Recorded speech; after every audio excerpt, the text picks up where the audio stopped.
चलिए, good morning. आप लोग का द्विघात समीकरण समाप्त हो चुका है ना। अब हम लोग समांतर श्रेणी को आगे पढ़ेंगे। समांतर श्रेणी चैप्टर क्या है? समांतर श्रेणी। ये 10th क्लास का 5वां चैप्टर होगा, समांतर श्रेणी।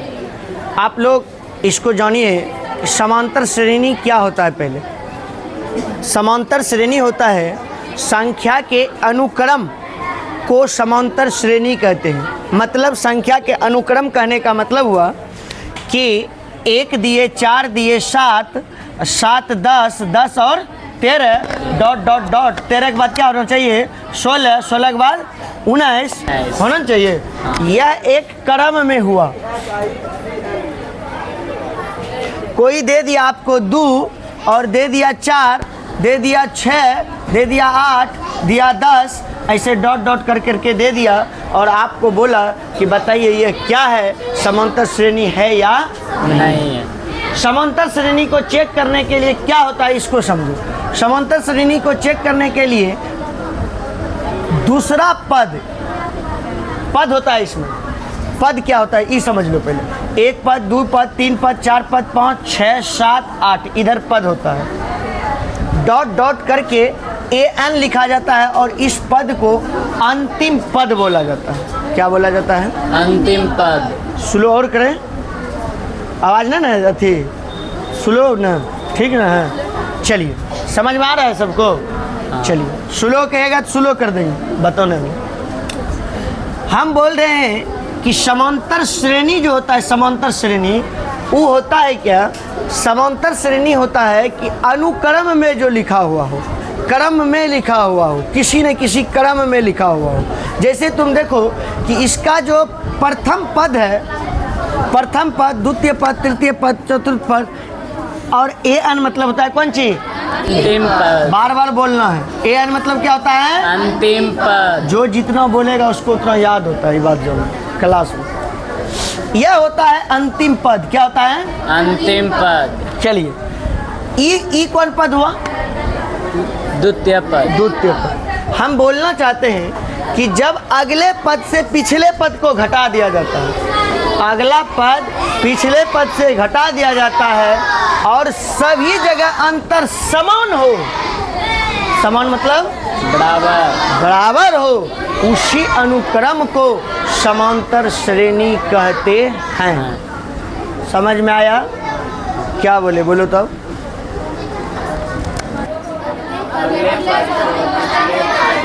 प्रत्येक अगले पद में पिछले पद को घटाने पर और समान अंतर आवे, उसको क्या कहेंगे?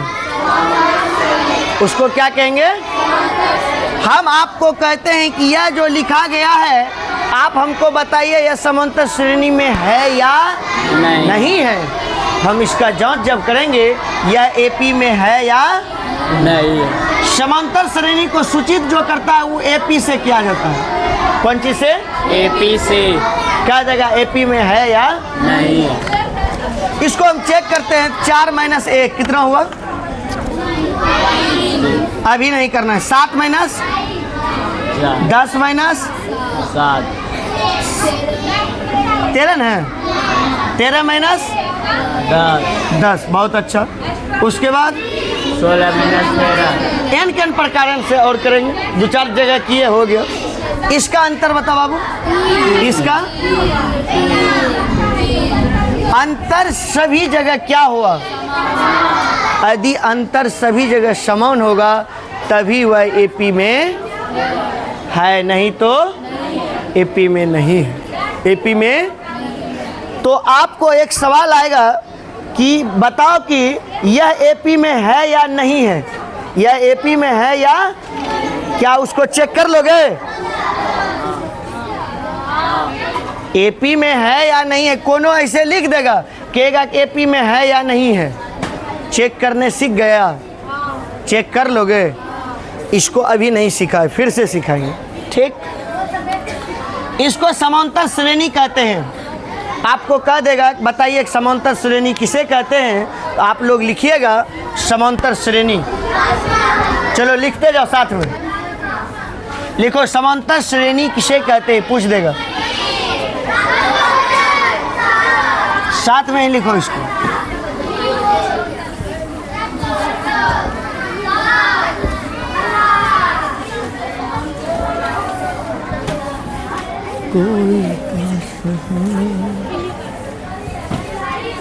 चलिए,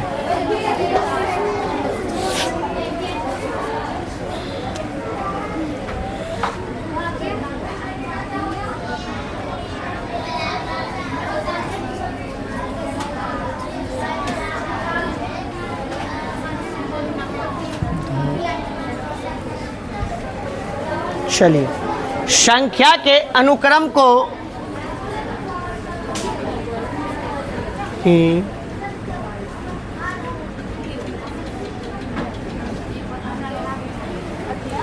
संख्या के अनुक्रम को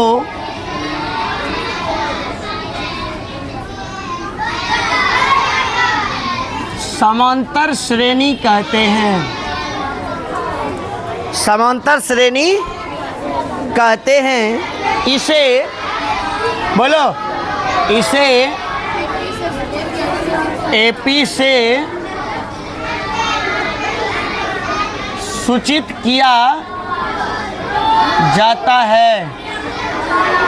इसे एपी से क्या किया जाता है? सूचित किया जाता है। इसे एपी से सूचित किया जाता है।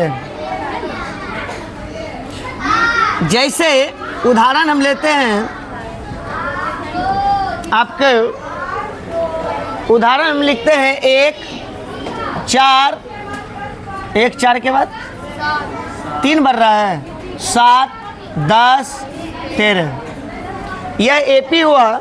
इसको हम लिख सकते हैं, इसको क्या लिख सकते हैं? छोड़ दो, कलम बंद करो। A1 A2 A3 देखो कैसे लिख रहे हैं, ऐसे नहीं लिख देना, समझ गया? लिखने का भी तरीका होता है। A1 A2 A3 A4 A5। अगला जो होगा क्या होगा? A6। अगला जो होगा क्या होगा? अगला, और n के n प्रकारन से क्या हो जाएगा? अंतिम पद क्या हो जाएगा? an। समझ में आ रहा है? चलिए, ये एपी हुआ। कह देगा कि यह एपी में है या नहीं है, आप जांच करके दिखाइए। तो कैसे दिखाइएगा? इसको एपी बराबर आपको लिखना होगा A2 माइनस बराबर A2, A4 माइनस और A5 माइनस।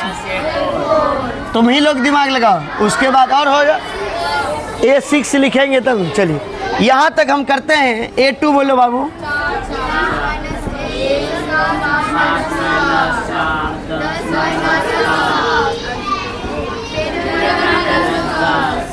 इसका लिख देंगे, अतः यह एपी में है। यदि जांच भी करने देगा तो हम लिख देंगे अतः यह एपी में। समझ में यहाँ तक आया? चलिए, इस एपी में एक शब्द आता है सार्वंतर। क्या आता है बाबू? सार्वंतर। इसे डी से सूचित किया जाता है। हम पहले यह जानेंगे कि सार्वंतर होता क्या है। इसी अंतर को सार्वंतर बोला जाता है।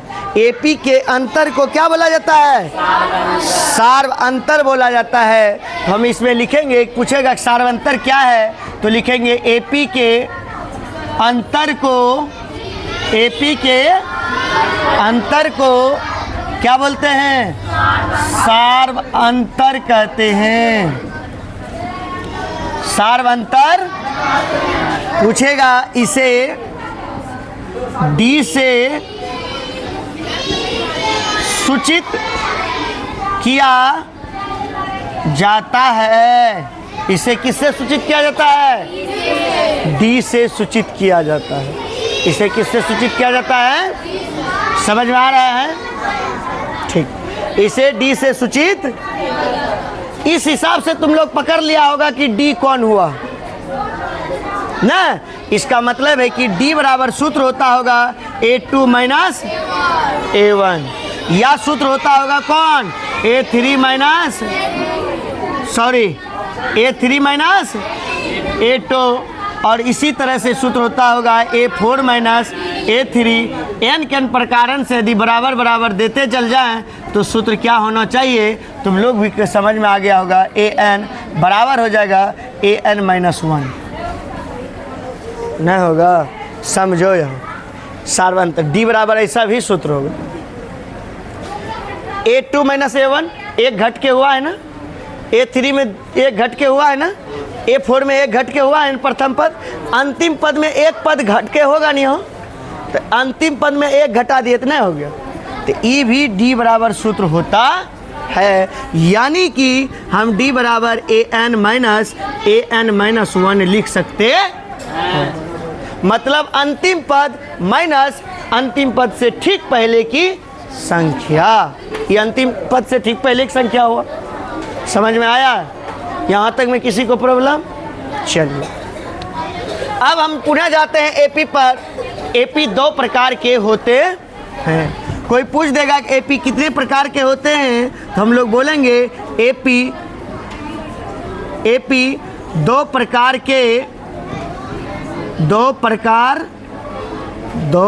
कहाँ लिखे हैं? दो प्रकार के होते हैं। एपी पूछेगा कितने प्रकार के होते हैं, हम लोग जवाब देंगे एपी दो प्रकार के होते हैं। पहला एपी होता है परिमित एपी। परिमित एपी मतलब परिमित समांतर श्रेणी। परिमित समांतर श्रेणी एक होता है, लिखने का प्रयास मत करो, अपरिमित एपी। इसका मतलब हुआ परिमित समांतर श्रेणी, अपरिमित समांतर श्रेणी। पूछेगा एपी कितने प्रकार के होते हैं? दो प्रकार के। कौन कौन? परिमित एपी और अपरिमित एपी। समझ में आया? अब इसमें परिमित क्या होता है और अपरिमित क्या होता है, इसको दूसरे थी पर लेंगे, पहले इसको उतार लो, ठीक।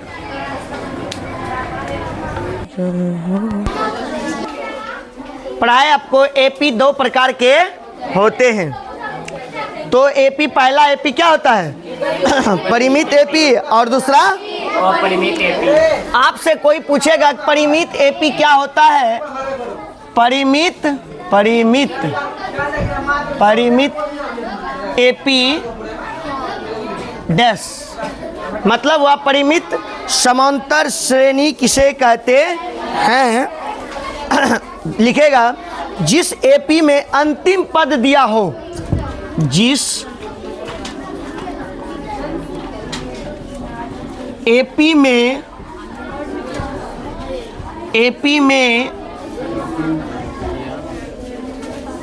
अंतिम पद दिया हो उसे परिमित एपी कहते हैं। जिस एपी में अंतिम पद दिया हो उसे परिमित एपी कहते हैं। इसमें जैसे कि बात यदि हम करते हैं, एक जैसे लेते हैं, उदाहरण लेते हैं, हल्ला ना ए लड़का, इसको हम लिखते हैं 3, 7, 10, 13, 4 का अंतर है रे, 14, 11, 14, उसके बाद 15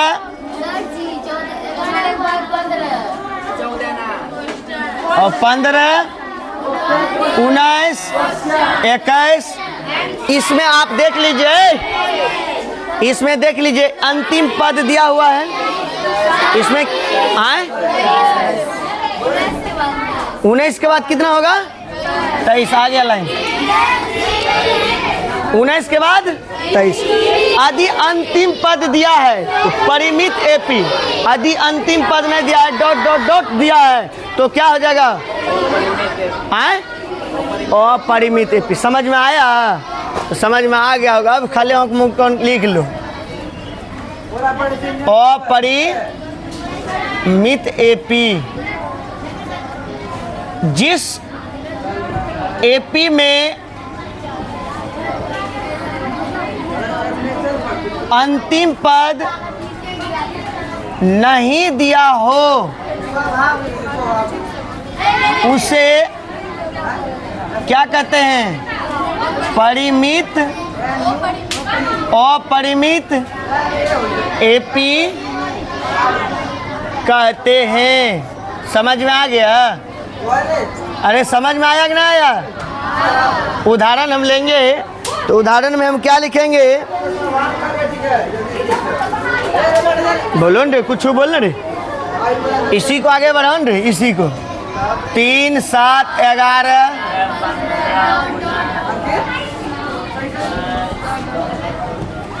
डॉट डॉट हो करके ETC तक चल गया। इसको क्या कहेंगे? अपरिमित। समझ में आया कि नहीं आया? आ गया? इस समझ में आ गया? आए? ठीक। अब हम लोग पढ़ते हैं। एक चीज़ है,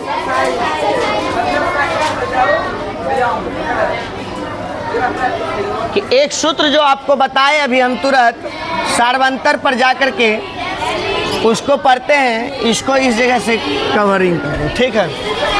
एक सूत्र आपको बताए हम, A2 - A1 होता है, बताएं। और बताए आपको A3 - A2, A4 - A3 होता है, ऐसा बताया आपको। इस सूत्र को हम बताते हैं कि एक फार्मूला इसमें, जैसे एपी, ये एपी में है, समझने की योग्य है। अब समझना है, सिर्फ ये सूत्र आपको बता दिए हैं, सिर्फ सवाल को समझना है। समझ रहा है? यहीं से उतारेगा। अब इधर हम समझा रहे हैं आपको, ठीक है? यहाँ से हम आपको समझा रहे हैं, इधर उतारना, जो उतारने वाला चीज़ होगा उतारना है। हम आपको बताते हैं कि एक फार्मूला होता है, ए बराबर, प्रथम पद होता है A + D। प्रथम पद में क्या होता है? A + D। A2 बराबर होता है, प्रथम पद तो प्रथमे पद रहता है, A2 बराबर होता है A + D, A + D। और A3 बराबर होता है A2 + D।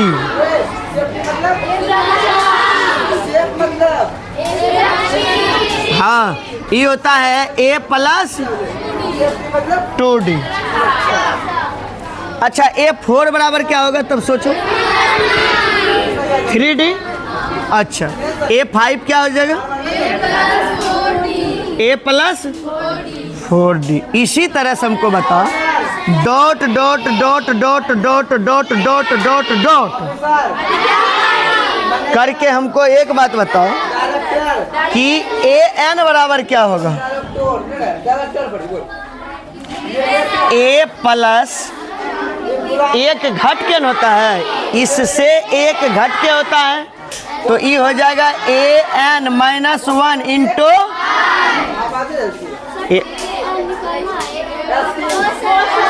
हाँ इन होगा।